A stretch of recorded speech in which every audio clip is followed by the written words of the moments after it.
बच्चों, आज हम बात करने वाले हैं एक ऐसे क्वेश्चन की जो मूविंग चार्जेस इन मैग्नेटिज्म से है और ये वेलोसिटी सेलेक्टर एक टॉपिक है, उसके अंदर आता है।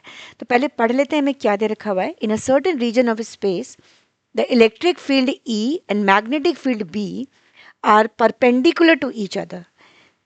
An electron enters the region perpendicular to the direction of both E and B and moves undeflected.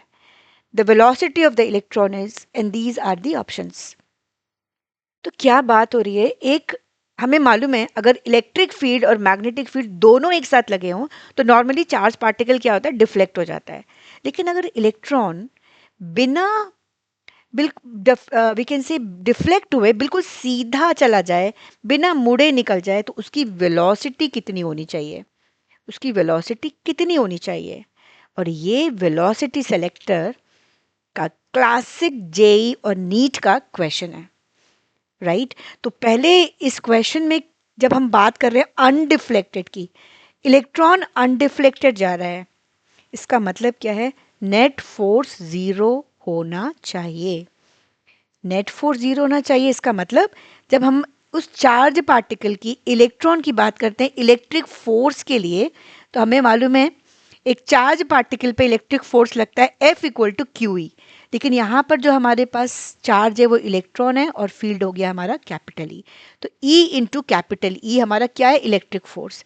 उसी तरीके से हमारा चार्ज पार्टिकल मूव करता है वेलोसिटी v के साथ मैग्नेटिक फील्ड B में, तो लॉरेंज फोर्स लगता है, मैग्नेटिक लॉरेंज फोर्स, और वो कितना हो जाता है, Q V B sine theta, ये होता है। अब यहाँ पर हम लिखेंगे Q की जगह पर हम क्या लिखेंगे, ये फोर्स होता है हमारा, Q की जगह हम E लिखेंगे, वेलोसिटी v B। अब दोनों परपेंडिकुलर है क्योंकि इलेक्ट्रॉन की वेलोसिटी दोनों फील्ड्स के परपेंडिकुलर है, इसका मतलब थीटा हमारा कितना हो गया यहाँ पर 90 डिग्री, और साइन 91 होता है। तो हम अगर इसको यूज करेंगे तो ई वी बी, ये हमारा क्या आया, मैग्नेटिक लॉरेंज फोर्स, ये आया इलेक्ट्रिक फोर्स, ओके, जिसको इलेक्ट्रोस्टैटिक फोर्स भी बोलते हैं हम। अब कंडीशन है हमारी अनडिफ्लेक्टेड की। For undeflected the charge particle gets undeflected, and what is the condition, net force will be zero. Net force zero हो गया। नेट फोर्स जीरो, इसका मतलब जो हमारा इलेक्ट्रोस्टैटिक फोर्स है वो मैग्नेटिक फोर्स के बराबर हो गया। ठीक है, अब सब्स्टिट्यूट कर दो दोनों values, E is equals to E V B, this E gets cancel out, क्या निकाल रहे हैं हम, वेलोसिटी निकाल रहे हैं।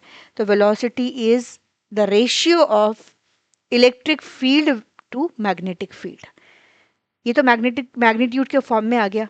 ठीक है, अब ये E बाई बी, लेकिन हम जो ऑप्शंस देख रहे हैं तो हमारे पास सारा ये हमने यही लिखना है बट मॉड लगा के, क्योंकि मैग्नीट्यूड आ जाएगा आपका।